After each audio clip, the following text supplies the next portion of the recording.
Hi, Professor Dart here, and I want to give you a brief walk through the islands.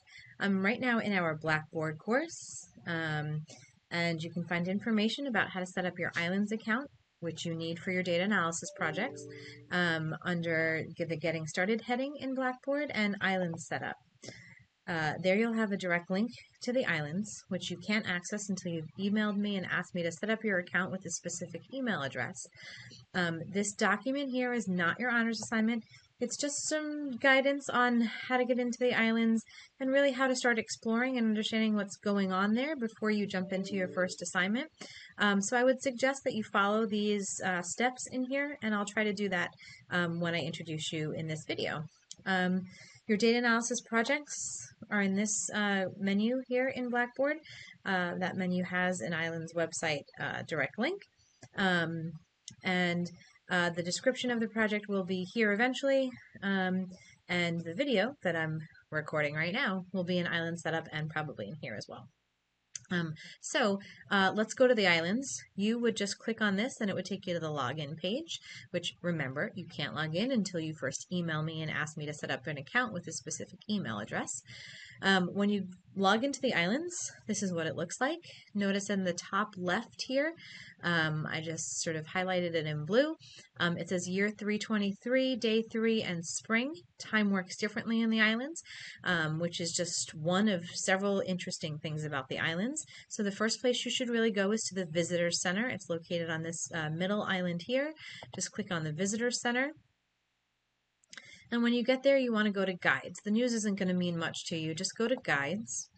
Read through the information on the Guides page. Watch these brief videos about the islands, and that'll give you a little bit more insight into what is happening in the islands, how time works. Really, the islands was designed by a group in Australia to, as best as they could, mirror what real life research would be like without requiring you to go out and actually speak to real life people, or try to find, school records on people. Here you just have to explore the islands. I also want you to note that in that top left corner where before gave us the date, now is sort of acting like breadcrumbs. So we were in the islands main page and now we're in the visitor center. So if I want to go back to the islands main page, I can just click on that. So for the most part, you don't have to use your browsers back and forth arrows. I'm in the islands. You can see that there are 3 islands. All of these dots represent different villages with different names. So really all the information that you're going to collect this semester is going to be in the villages. So let's go ahead and go into one of the villages. I'm going to the top island here, the village of Vardo. When you get into a village, you'll see lots of houses and buildings. Population of Vardo is 946 people. Today is currently 19 degrees Celsius. Remember I said this was created in Australia, so you'll see some Australian sort of language and notation. Before you jump into any of the houses and get lost in what you can do with people, I would recommend that you see what other kind of information is out there in the town hall, for example, that I just clicked on. Gives you some information about the town, who some of the town politicians or bureaucrats are. It gives you access to birth records, death records, marriage records, etc., etc. So you can collect data on the towns and information about the town. Look at the breadcrumbs again. I was in the islands. Now I'm in Vardo in the town hall. So I want to go back into Vardo. The school, one of your data analysis projects is going to require you to go into the school so you can see all of the teachers and students in both the elementary school and, if I click over here, the high school. If I click on one of these names, it will take me directly into the individual and their information, so we're going to hold off on that for just right now. I'm going to go back into Vardo. So there's a school, there's a town hall, there's a clinic, there's a hospital. In some villages, there's a university. Lots of interesting places you can go just to find out information about the town itself. This particular village, as I keep scrolling down, has 488 homes. Some of them are bigger than others.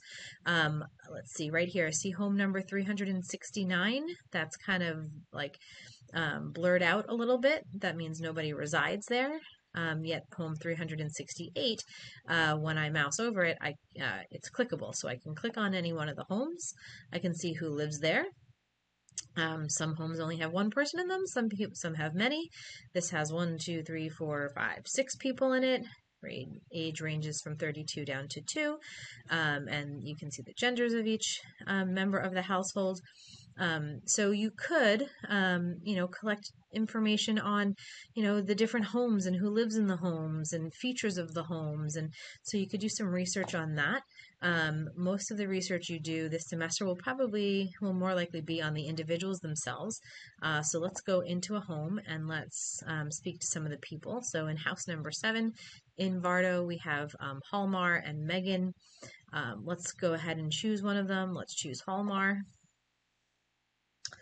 This takes me to Hallmar's About page. You can always access someone's About page. Notice the 3 menus: About, Tasks, and Chat.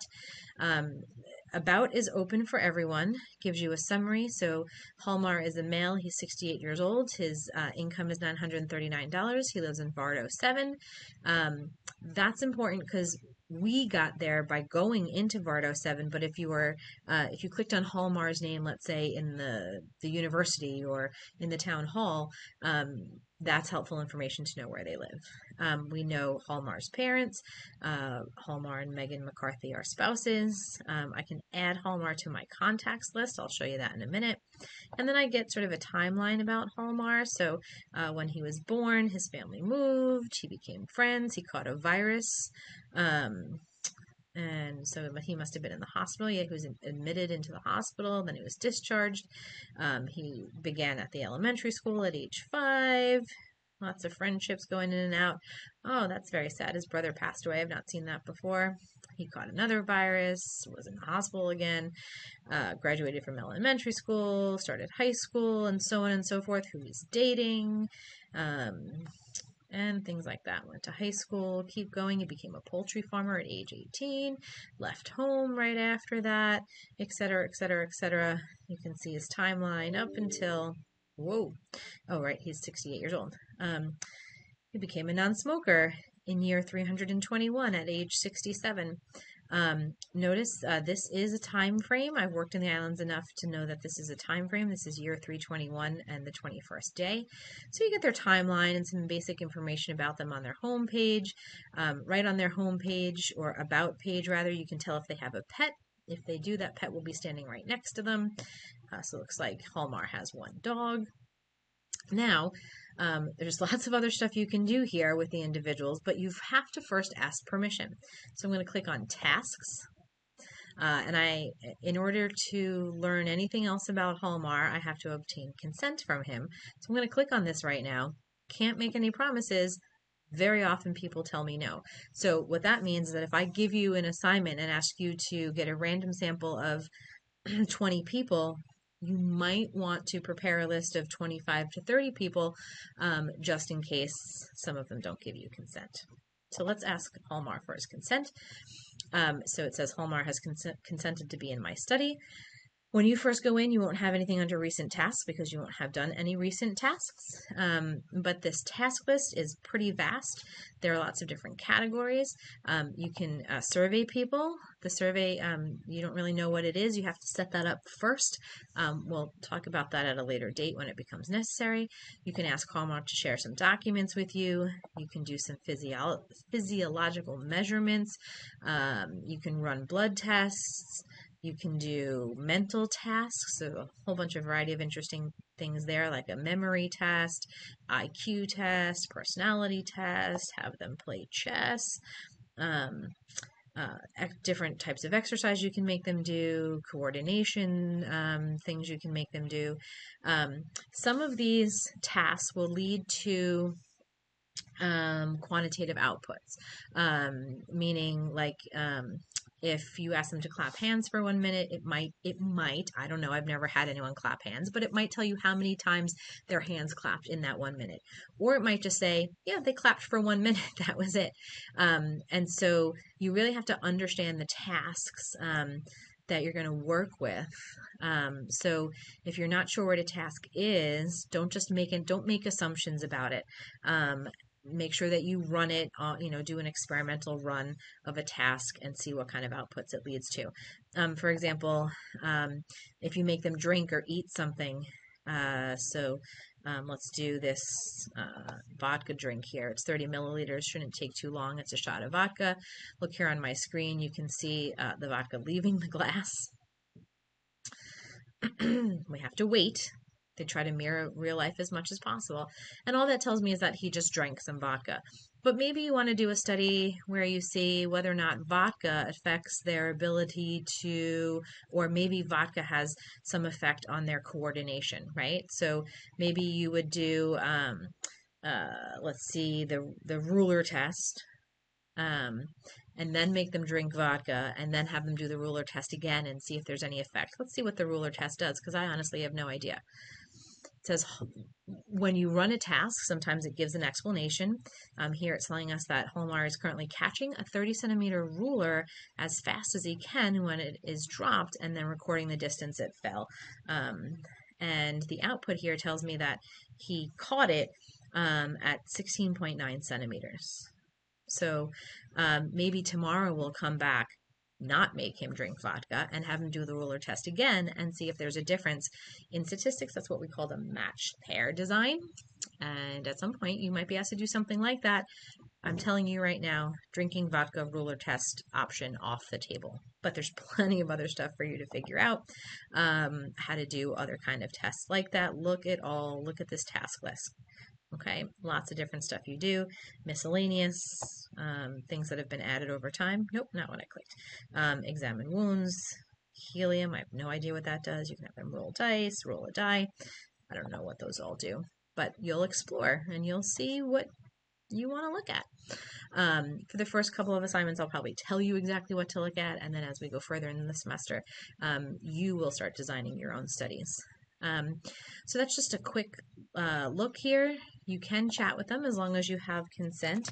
I'm not quite sure what chat options are available. I know they've been making a lot of changes, but this is why you need to read the guides in the Visitor Center first. How do you feel today? Let's see what he says. I can't really say. Thank you, Holmar. That was very helpful. How about, are you sad? Oh, I'm sorry that you're feeling a little sad, so you can chat with them. Now, I'm not sure what it will look like exactly on your screen. I'm going to go back to the island's main page. In the top right corner here, I don't know what the phone is. Mine says spring 2022. I don't know if yours will say that or if it'll say contacts. Either way, whether it says contacts or spring 2022 or whatever the current semester is, if you click on that, what was his name? Holmar. Oh, I forget his last name. Let me see if I can find him on this page. There he is. I didn't do anything to request it, but as soon as I started running tasks with Holmar, he ended up in my contacts list. So if I need to quickly go back to Holmar and see what I had him do, right, under the task page, it keeps the list of the things that I've asked him to do. I'm going to actually just back page here. So this contacts list is really, really helpful. You see a lot of people in my contacts. Notice some of them have notes. So like, for example, Narina Connolly, she was used in a DA1 sample. That was for a class in a previous semester. So you can see, where's Holmar here? So if you were using Holmar for your data analysis 1 assignment, you can mark that so you can go back and find him more easily. You will notice some of these people here. I don't think they're sleeping. I think Emma may have passed on. This means Emma has passed away. She was a contact that I used in the past. You can't really do anything with her. Some physiological stuff and some basic blood tests, but she has died. In year 313, she was 37. Oh, that's really sad. But that could lead to some other interesting studies, right? Like if you wanted to do a study of maybe what led to people's death or cause of death, and that sort of thing. She died in a hunting accident. So, or you want to do some kind of report on, what are some of the characteristics or the demographics on people who died in hunting accidents. Anyway, I don't know. I'm making things up as I go along here, but there's so much you can do in the islands. Use that contacts list. Email me if you have questions. But for now, get in here and play around. Eventually, and very soon, your first data analysis assignment will open up. So get in here and get acquainted, and then you will be given specific instructions of what your first data analysis assignment is. You'll be collecting some data here in the islands, putting it in StatCrunch, and running some analysis. So enjoy. Good luck. Email if you have questions.